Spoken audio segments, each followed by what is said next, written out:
Welcome to part 2 of creating an age-in-place community. In this video, we're going to talk a little bit about the types of questions that you need to be thinking about as a public presentation is made, all of the different arguments that can be made for why and why not have a new development in your community in the first place. And if you want to have an age-in-place community put in, how to create a pro age-in-place argument. I'm going to show you some of the public meeting that was held for a proposal for our community here in Elliott Lake. So if you've got a pen and paper handy, this is where you can learn those kinds of things, and we'll start right now. Test. Perfect, thank you. Good evening, gentlemen and ladies. My name is Daniel Tarasco. I'm the owner of Hand Up Development, which owns 2862485 Ontario Inc., which owns 50 Roman Avenue. Just a little history. Hand Up Development was started in 2021. It was, the reason it was started was to develop this property specifically.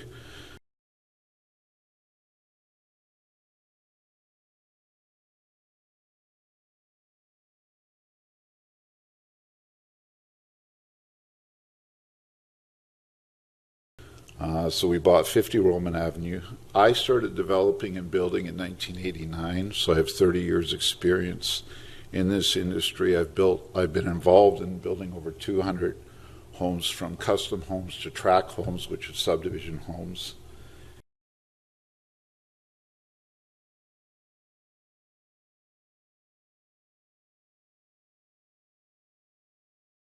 In 2011, I decided to go out on my own. And I established Hand Up Inc., a real estate investment firm, which we've bought in over 30 properties from Sarnia to Ottawa and up here in Elliott Lake.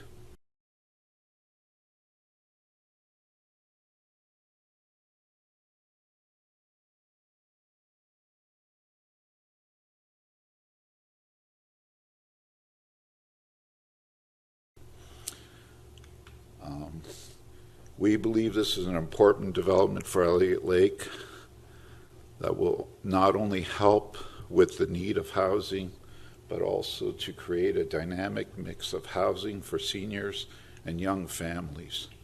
It can grow together. Each building will have accessibility units. The development will revitalize an existing property that is turned in, that will turn with providing a beautiful addition to the existing fabric of the neighborhood.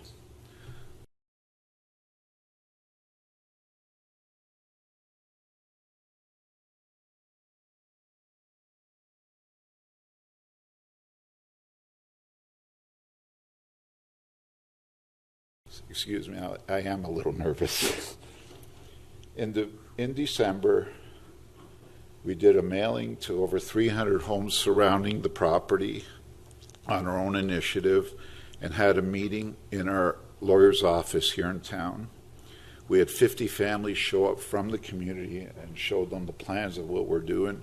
Our team consists of a local architect, construction managers, and engineers that are based here in Northern Ontario, with extensive experience in these types of development and experience building in Elliott Lake and Northern Ontario region. Our team consists of Third Line Studio, which is an architectural firm. It has done over 300 projects since 1984 of this magnitude. Their projects range from $1 million to $35 million and plus, and they have been device including a multi-residential, retirement residence, commercial, and institutional, including schools, care facilities, and recreational centers, as well as industrial buildings of all kinds.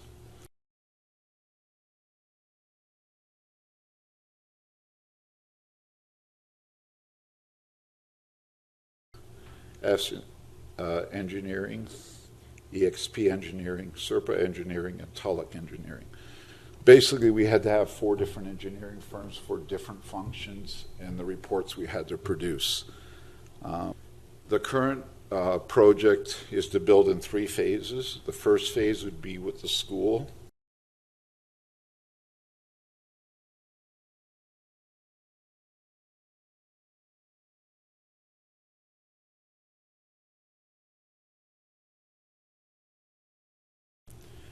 And possibly the parking garages. We're just waiting for the engineers to say what's the best way to tackle this.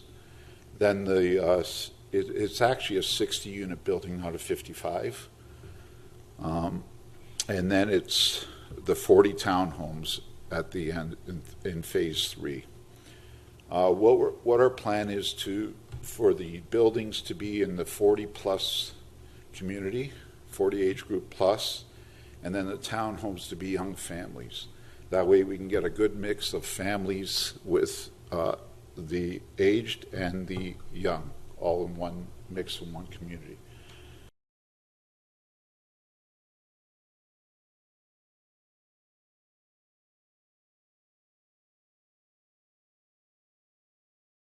We're thinking this is going to take approximately 5 years to fulfill. Because the building alone, we figure it's going to be a year to a year and a half just to convert the 21 units. Then the apartment building will probably be about a 2-year project to build something that size, and then the remainder community. The 21 units we have all laid out of what we're going to build. There's a mix of 14 single bedrooms, 6 2-bedrooms, 1 3-bedroom, and 6 accessibility units. That's phase 1. The gym we're leaving as a community area that's open. We're looking for suggestions on what to put in it. Some of the things we're thinking of bringing, like pickleball, indoor curling, things like that the community can participate in.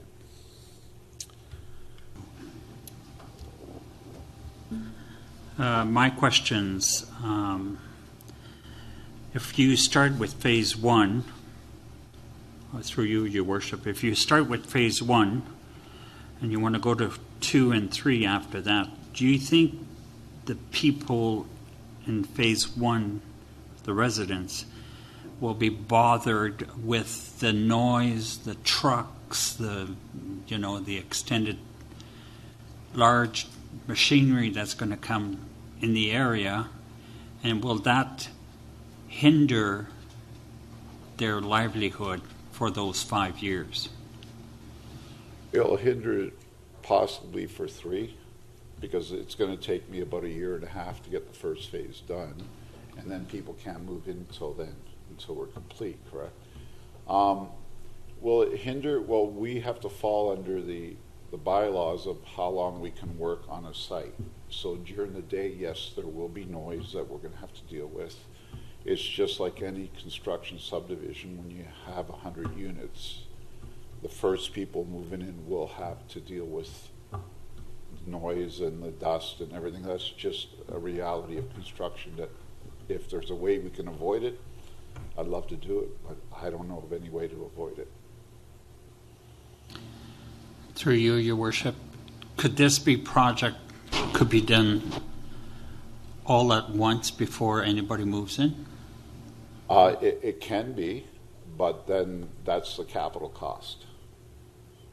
I mean, everything's based on economics. One thing I don't want to do is build a white elephant either.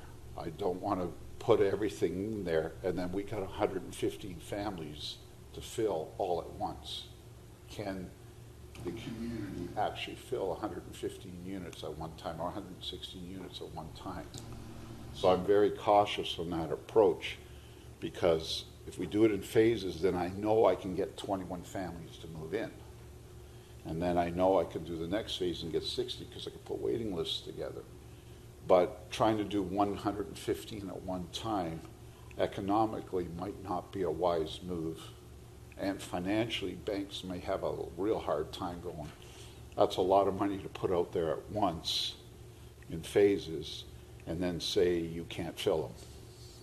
So I have to be very careful economically how to do that. Okay, follow up. The other question is that you mentioned about that you have email addresses of other people that are in the area. Were they notified by your group about this meeting tonight? I didn't do that. I left that up to the city. Thank you. Councillor Mann. Thank you, Worship, through you. Thank you very much for your presentation and considering Elliott Lake. My questions are specific to the ownership structure of the units once they're complete. It says at the bottom of one of the slides, condominium development, but you also talk about, I'm assuming, there's rental involved in this. Is there a mix of ownership? Is it all rental, all owned by individuals, or how does that kind of work? Right now, the plan is that we own it all as a group, and then we will rent out everything, okay? Part of the strategy of making them condos is that may not be economically feasible. And I may have to say, okay, I could sell units and bring in other ownership. But the goal is to own it all and rent it all, and then sell it off as I may need cash. Councillor Flintoff. Thank you, Worship, through you to Dan. Good presentation. So phase one is the school that's all boarded up right now, Correct. and that alone is what you tackle first. That's right? Yes. And like it's been boarded up for quite a few years, and it's it's pretty derelict looking. In your estimation, I know there's still this in the public and everything else.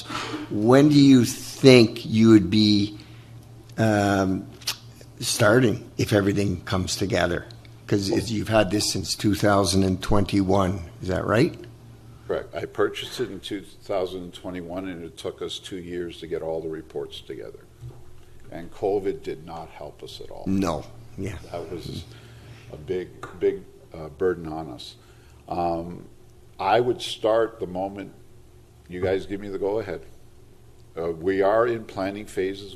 I've stopped all the drawings currently, waiting to the decision here, because I don't want to go and invest in having all the drawings done and you guys say no. Right. Now I got a huge investment I made that isn't going to pan out. So I had to. So we were waiting for the answer, and then we can go full force. So as soon as I get the answer, we're on it. Just to follow up, well, obviously by the looks of this, you've already invested quite a bit in drawings and everything, and I hope it all comes together. Yeah. Thank you. Any other questions? Councillor Seidel? Thank you, Your Worship, through you.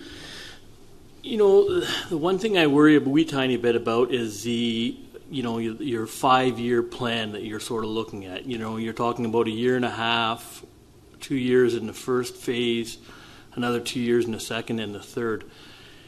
Is that plan, do you believe that is attainable, that you can achieve that? I believe I can, but I'm also subject to economic conditions and trades, and I mean, we can never predict when trades go on strike. We can never predict when families don't come. So I have to work within the economic realities of this area. So, but I believe it is achievable.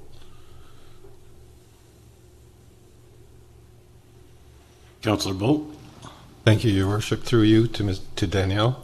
Have you done a study or anything to see that there are enough, that you can get enough people to fill these units? Or maybe not a study, but something that would give you that I looked motivation? at the growth patterns of Elliott Lake.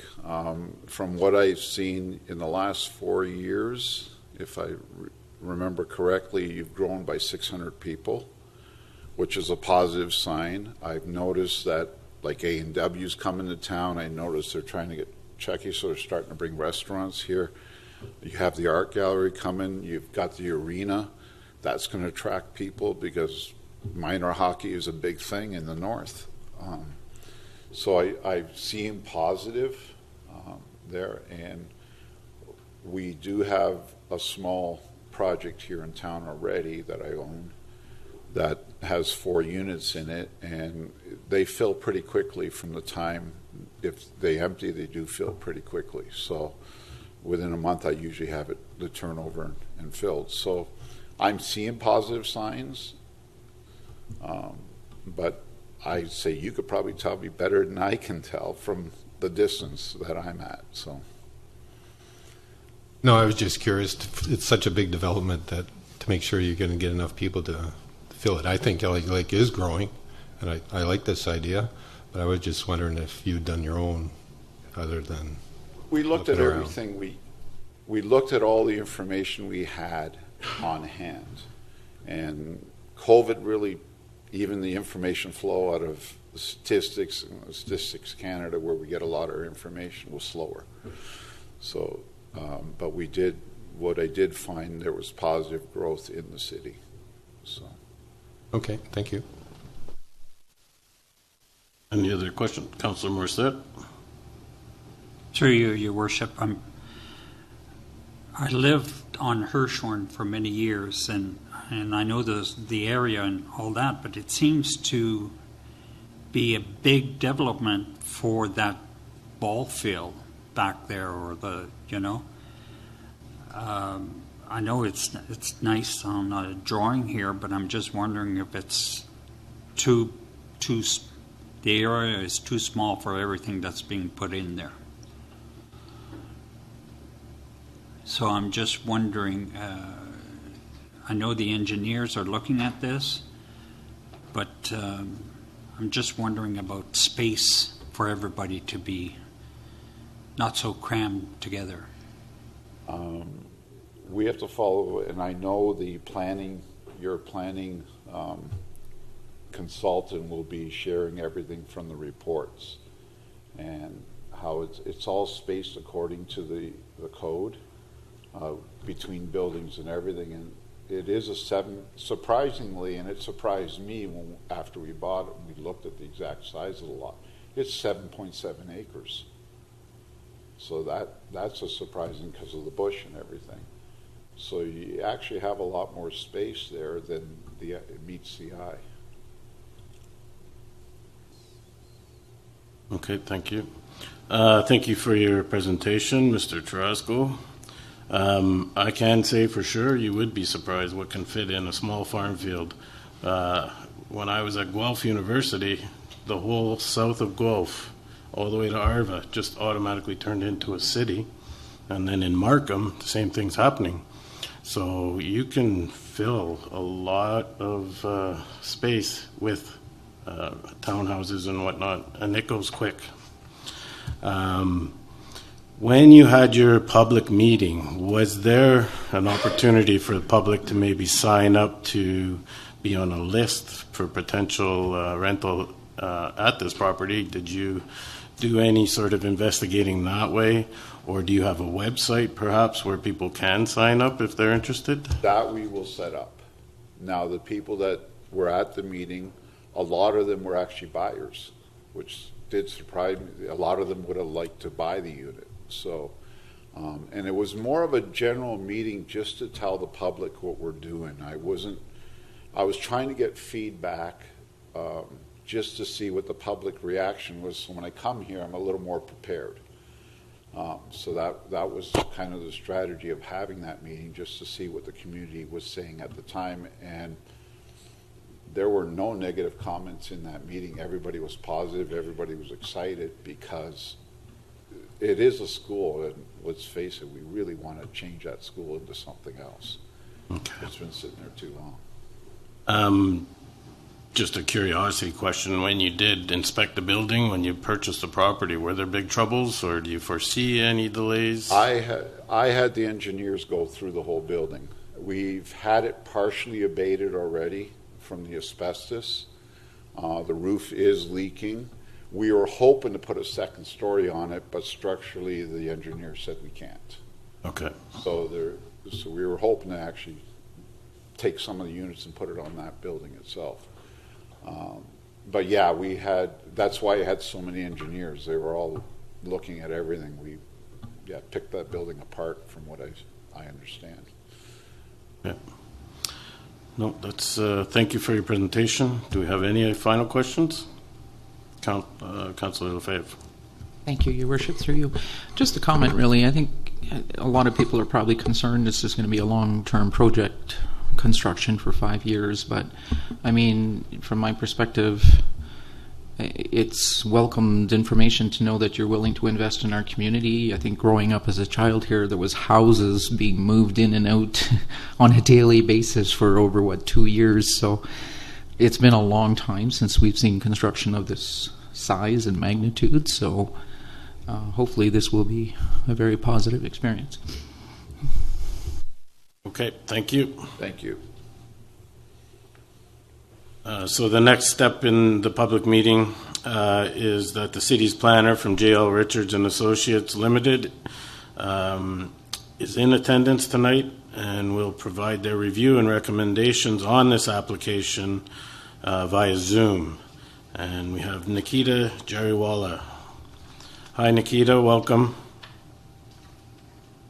Hello. Can you hear me? Could put up the volume a little bit, please.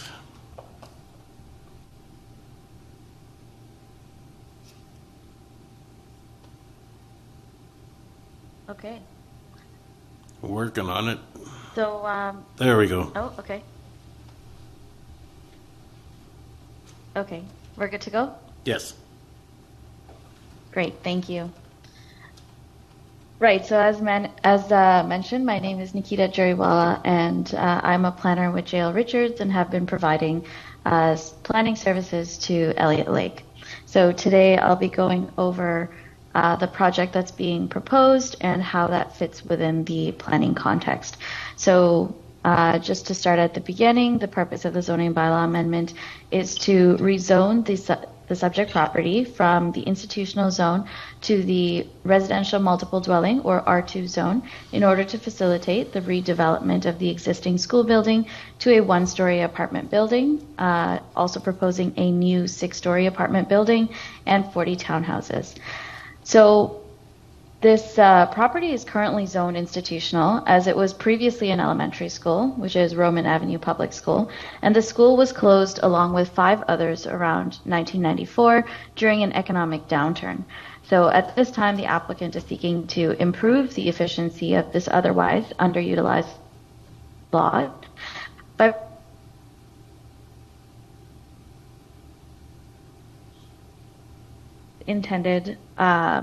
is intended to go through site plan control and plan of condominium as well. At this time, with the zoning bylaw amendment application, the planning department asked for several studies and reports, and as Daniel mentioned, it did take quite a bit of time for those. At this time, I will not get into the details of each of the reports, but I will list which ones were submitted. So first is a planning justification report by Tulloch Engineering, a functional servicing report by EXP Services, a Phase 2 environmental site assessment by EXP Services, a traffic impact assessment also by EXP Services, and a forest evaluation which was completed by Stefan Fabry Forest Consulting. So getting right into the planning framework and planning policy, first is the provincial policy statement, which provides for appropriate development while protecting resources of provincial interest, public health and safety, and the quality of the natural environment. So the provincial policy statement promotes the accommodation of a significant supply and range of housing options through intensification and redevelopment in urban settlement areas. So, as mentioned, the proposed rezoning application contributes to increasing the housing stock and the mix of residential types in the city. The proposed development retains and encourages the active transportation network by providing east-west, north-south paths, and it is in proximity to 2 bus stops as well. The development is located within the urban settlement area of the city, which is an appropriate location for residential intensification and infill development. So based on our review of this application and the supporting documentation, it is our opinion that the application is consistent with the relevant policies of the provincial policy statement. Welcome. Just ensure that the green light is on. It is, yes. Thank you. And your name? So I'm Andrea, and I live at 4 Holt Place. And opposite to what Mr. Daniel said, a lot of the properties are not fenced in around the surrounding properties. Another concern which was mentioned was the water pressure. It is not abnormal for our sprinkler system to not work because we don't have water pressure as it is right now. Those are, again, concerns that us as residents have for that project. Okay. Okay, thank you.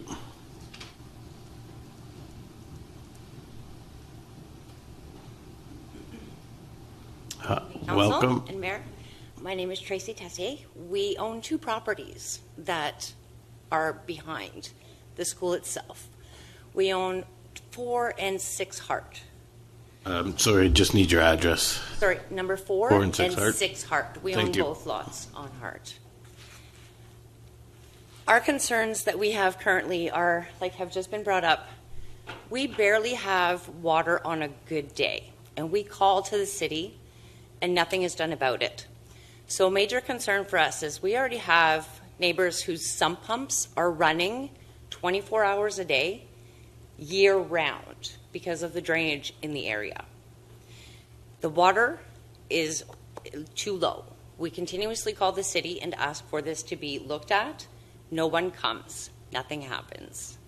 In terms of the property itself with the redevelopment, it has been taken so long to get to the point where we're at. And we do want more homes in Elliott. We want this community to keep thriving because we do need it.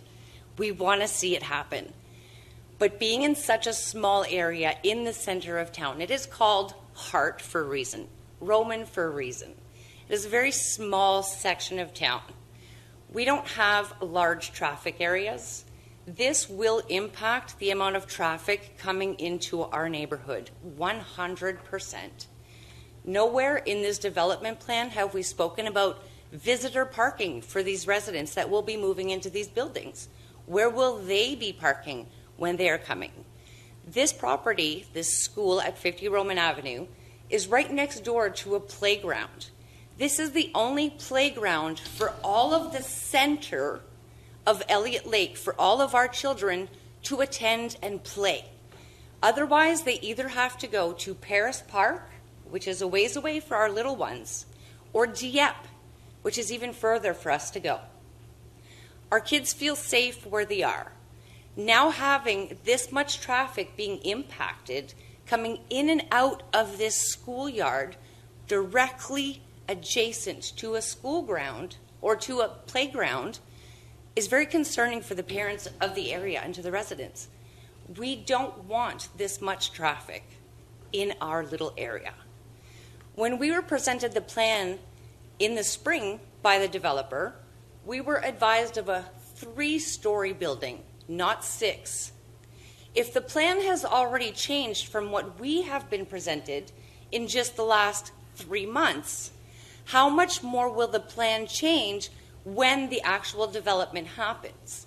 If we have an open plan where we can go up to 9 stories, is this what we'll be looking down on our homes? Mississauga has 4-story buildings currently, and they are tall. We don't want 6 stories in our backyards.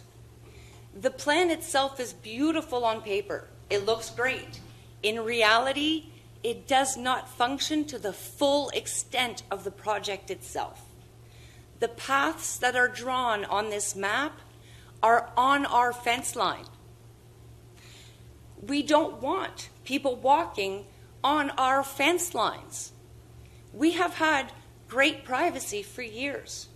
We don't want to be impacted the way that we will be impacted and lowering our property values because no one wants that many houses in their backyards.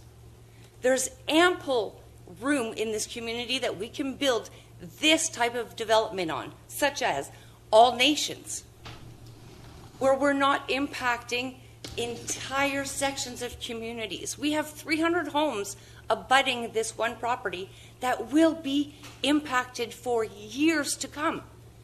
Many of us work from home. How will we keep our sounds down when we are trying to make money from home? And we can't, because 15 feet beyond our fence line is continuous noise and interruption for the next maybe 5, maybe 10, maybe 20 years, because we've seen that the no end date projects in our community are not functioning for us. We need development with an end date plan, and we hope that the council will look at what us residents in the area are actually looking for. We agree with 3 stories. We don't agree with everyone being pushed right up to our fence lines because it looks great on paper. We want to work with the developing neighbor. We want this to thrive. We want it to work for everyone. But there needs to be a consensus where it works for everyone, and we don't have another open-ended project that will see no completion, and we, as the taxpayers and town residents, get played again. Thank you. Okay, thank you.